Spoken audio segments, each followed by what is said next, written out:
Recorded by Benjamin Tucker. The Dog-Eared God by Frank Belknap Long. The Egyptian gods are shaped like beasts, but why they represent them in this way I had rather not mention. Herodotus. "What do you think of it?" asked Professor Dewey. The colossal height of the mummy case accentuated my friend's littleness. Somehow I don't know why the image should have presented itself. I thought of the opium-haunted De Quincey walking warily about the streets of London, a grotesque little midget in carpet slippers who carried a world within his head. Professor Dewey bore an amazing resemblance to De Quincey. His forehead was high and shrunken and covered with wrinkles, and the skin on his lean cheeks was stretched as taut as yellow parchment. His nose could scarcely be described as Roman. It was so excessively Hebraic that a strain of Jewish blood unquestionably formed a measure of his heritage. His smile, when he did smile, was grim and lifeless, and very few people would have been attracted to him. But beneath his almost repulsive exterior, the little chap had a good heart, and I found his companionship delightfully stimulating. Professor Dewey's hobby was Egyptology, and he imported large quantities of mummies annually, and, I am sorry to add, illegally. No prying customs officer ever laid his sternly official hand on one of Professor Dewey's acquisitions. No blue-eyed and impertinent government clerk ever questioned Professor Dewey as to the value of his queer and often repulsive property. The professor had made arrangements with a dozen sly and secretive skippers whose Levantine dealings were seldom above reproach. And as a result of his careful bargaining, he never lost a mummy or scarab or precious stone. In the course of a single year, 83 mummies had been successfully smuggled into his stately brownstone mansion on Riverside Drive. We stood in Professor Dewey's mummy room, a great hall carpeted with red velvet and lined with rather sinister black curtains. It seemed ridiculous to me that the professor should furnish this repository with the trappings of occult melodrama, but I've always been singularly incapable of fathoming my friend's amusing whims. Beneath his whimsicality and eccentricity he was reasonably genuine, and it is unfair to expect a common sense or restraint from a man of genius. The mummy before us was unusually tall. It fairly towered in the yellowish gloom of the great room, and it bore unmistakable characteristics of great age. And it was oddly shaped. Its breast swelled out curiously, and its nose was gigantic. Indeed, the latter member almost protruded through the aromatic and evil-smelling wrappings. "An Egyptian Cyrano," I remarked, and permitted a grin to disturb my usually severe and solemn features. The professor often assured me that my features were severe, and being a very young man, I took pardonable pride in the fact. "How the ladies must have hated him," I added, seeing my friend scowl. "This is a serious matter," he said after a pause that seemed interminable. "Nothing like this has ever come out of Egypt. I do not like it." My friend's voice was distressingly hollow. It made me nervous, and I endeavored to quiet him. "There's nothing very unusual about this mummy," I replied. "Some very peculiar types undoubtedly existed among the Egyptians. I dare say they had their sideshows and circuses, with the odd assortment of freaks that usually goes with such things. This poor fellow may have been a king's jester. It is really unfair to reproach him with his ugliness after all these years. I am sure his life was a very unhappy one." The professor's scowl grew in volume. "You must be serious," he retorted. "This mummy is very unusual. I am not a sensationalist, my dear boy, but I may say that my enemies would give a great deal to use this thing to discredit me. We must be very wary about publishing the results of our experiments." "Experiments?" I snatched at the word. I had a boyish and ridiculous eagerness for all varieties of research. "I have some experiments in mind that will demand a great deal of courage. If you do not feel equal to them, I shall want you to tell me so quite frankly. But first I must warn and prepare you, and describe what we have to deal with." The professor lit an absurdly long panatella and puffed for several moments into silence. The smoke ascended spirally and formed a curious grayish nimbus above the mummy case. The mummy stood out in the depressing gloom like a sinister avenger of the 83 defenseless wretches that Professor Dewey had dissected and destroyed. When my friend spoke again, his voice had acquired a small measure of calm. He spoke slowly, punctuating his sentences with an occasional cough. There are myths in the treasure house of mankind that were not originally based upon solid objective facts. I do not believe that the imagination of primitive peoples is capable of creating bogies out of thin air. We are too easily deluded by modern science, and altogether too apt to scoff at the legends of gods and goddesses that have come down to us. It is absurd to believe that the Egyptians created their monstrous bestial gods from mere observation of living animals. There is something so immense, so psychically terrible about the Egyptian gods, that it is difficult to believe them simply the product of normal human imagination. They are either the imaginings of some dreamer of wild and unheard-of powers, an Edgar Poe among the Egyptians, or... Professor Dewey paused without stating his alternative. I presume he wanted his heresy to sink in, for he waited several moments before continuing. These crocodile gods, these cat-headed and bat-eared divinities are really more debased than anything to be found anywhere in the modern world. Even your barbarous blackfellow in Africa or Australia would be incapable of worshipping anything so vile. And yet, if we are to believe historians, the Egyptians had a high degree of ethical culture. They would not fashion such horrors willingly.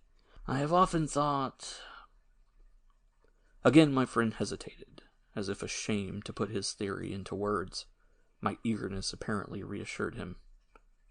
I've often thought that these monsters really existed. Why should we suppose that men are the only intelligent beings on this planet? There is so much evidence to the contrary, so very much evidence, that I feel justified in my theory.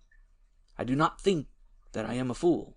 My enemies, I fear my friend suffered from a persecution complex, would give years of their lives to overhear this conversation, but they shall only hear of the results, if the results are not too revolting. Professor Dewey sank back on a chair as if exhausted. Beads of sweat stood out horribly on his high yellow forehead. His lips quivered. "George," he stammered, "we must put it to the test. We must sleep here tonight. Unless, of course, you fear to sleep in the room with that." "But what is that, really?" I asked, pointing with horror to the colossal mummy. My friend did not answer me directly, but his words were dreadfully disturbing. 20 or 30,000 years ago, the Egyptians buried their first kings. There were strange kings in the dawn world. 2. Professor Dewey was sleeping soundly, but something made me sit up. I am not sure whether I dreamed a sound, or whether a sound had actually come from the corner of the room where the great mummy stood solemnly in its 50 wrappings. But whether the dismal noise had any basis in fact, it was a profoundly disturbing thing to hear at 3 o'clock in the morning. Perhaps you have listened to hounds baying at night across lonely moors, or perhaps you have heard in the tropics the horrid moans of small monkeys when they awake from their mindless sleep and see the stars watching them evilly. If you have heard such sounds, you may have a remote idea of how vile these audibly sinister exhibitions of evil and fright seem to a normal constituted man. The low whining that I heard, and it occasionally seemed to rise to an actual baying, did not frighten me, but had the chair that loomed unpleasantly before me out of the gloom suddenly entered into conversation with the sofa, or had the clock walked across the mantel, I should not have been more horrified. I sat up and waited. For several moments nothing happened, but then I heard a low scratching and scraping as if something were trying to get out of the closet. Claws of some sort were indubitably at work somewhere. Rats, I reflected, and I clung to the suggestion warmly. Of course there would be rats in a house given over to unhallowed and unsavory practices. The professor is fortunate to have rats to do the really dirty work, I mused. They save him the bother of burning the odds and ends. It must be damnably difficult to get rid of fingernails and hair and such things, unless one burns them. And of course the rats would save him that task. The professor is really very fortunate, dear jolly rats. Then I realized the fatuousness of my reflections and passed my hand rapidly back and forth across my face. My forehead was infernally warm. I was excited, feverish. It's probably a touch of influenza, I thought. I should never have slept in this cold room. I recalled that I had been sneezing and coughing most of the previous afternoon. The slightest touch of fever makes me delirious. In that respect, I am abnormally favored. I pulled the blankets about my neck and turned over. I think then that I slept, but I am convinced that what I saw later had some external significance. The thing was more than a mere dream, and certainly more than a hallucination. It was, I think, an actual body of memories projected across the room. When I saw it, I was sitting up, and I heard the clock outside strike 4. A white immensity spread before me, and for a moment its whiteness blinded me. It was like a series of projections on the silver screen. The white substance was continually changing, now thinning, now thickening, and horrid, distorted forms moved about in it. The forms were amorphous, and I could not at first distinguish them clearly. They were not altogether human. They seemed to have the bodies of men, but the heads of animals. When the vision, or call it what you will, became clearer, I saw that the unmentionable creatures had formed into a solid phalanx, and that they were marching solemnly before me. They carried between them some unspeakable object which they made no effort to conceal. If the forms of the marchers were revolting, the form of the long distorted thing that they carried was infernal. It was covered with hair, but I never had seen anything like it under the stars. It had a sunken bat-like face and great dog-shaped ears, and its yellow teeth glittered ominously in the strange, unnatural light. The thing was obviously lifeless, and his cheeks were sunken and hollow. The watchers carried torches, which they waved exultantly as if almost glad that the thing had died. I had a curious sympathy for these others, but heaven knows they were vile enough. The torches gave off a weird blue light, and even, I thought, a mephitic smell. And as I watched, new ones were lit, and the swaying, blasphemous procession moved forward more rapidly. And then the chanting and intoning commenced, and the dreadful hymns for the dead swelled and reverberated in the room until I put my hands before my ears to shut out the ancient and obscene chants. "A master out of the skies is dead," they wailed. "Deep, deep in the earth shall we bury our king. Long has he ruled us, and horrible the evil he did to us. But he was our king out of the skies, and we revere his memory. Horrible his black tongue that shot out fire. Horrible the maidens he devoured. Horrible the blood he drank. But he was a king. In the book of the dead it is written that he shall be judged by gods. By his peers he shall be judged.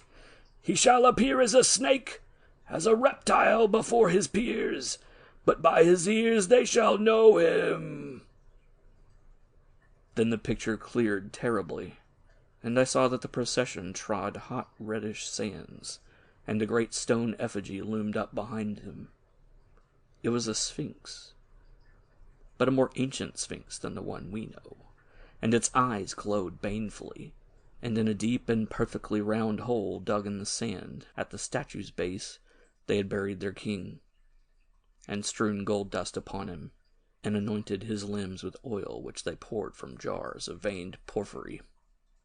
Unmentionable were the rites they performed above him, and the last words of their loathsome high priest, who had the head of a lizard, were lethal words, and I shivered when I realized at whom they were directed. "For 30 centuries you shall sleep, but a little shameless creature with no hair to cover him shall drag you forth, because in his time he shall be as a god. But his evil day will not be long under the sun. He too shall return unto dust, and a very thin creature, with neither legs nor eyes, shall play havoc with his bones. It is written, 'Rest in peace and remember us who worshipped you.'" The vision grew vaguer, and the forms seemed to converge and merge into each other. Then gradually the darkness closed in, and I found myself staring with frightened eyes at Professor Dewey's monstrous acquisition. It loomed vaguely out of the blackness, and it seemed to be stirring and squirming about. I watched fascinated while the ancient wrappings fell away, and two long pink hands fumbled hectically with mildewed cerements. The hands were abnormally emaciated and covered with thin reddish hair. I endeavored to rise, but the eyes of the thing watched me evilly and ordered me to be silent. It seemed angry that I should question its spiritual supremacy. It had uncovered its eyes, but the great loathsome nose remained mercifully concealed by several layers of disintegrating wrappings. It was frightful to watch the thing's efforts to free itself. It wriggled and squirmed, and in its vileness it resembled a great fleshy worm endeavoring to escape from some deep sewer of earth. What followed will always remain confused in my memory. I seem to recall Professor Dewey upon his back with closed eyes, and something standing above him in the dim light like an immemorial avenger. I seem to glimpse a supremely ghastly exterior, two great ears protruding from a narrow and greenish skull, and a great nose like an elephant's trunk showing briefly in profile. Then fire, a deluge of colored fire, which shot out of the creature's nose and mouth, fire from hell, fire from beyond Arcturus. I saw the professor's eyes open, and I saw him stare at the thing for a moment in triumph. The exultation in his face was quickly replaced by agony and despair. He threw out his arms as if endeavoring to ward off an immediate doom. And while I watched, his face shriveled and blackened. "I was right," he shrieked. "The Egyptians did not worship men. God pity my poor soul." I did not stay to comfort my stricken friend. I ran shrieking from the room and out of the house into the street. I looked up to see thick black smoke pouring from an upper window, but I turned in no alarm. I ran wildly across deserted squares and through winding alleys, and finally found my way to a leering subway entrance.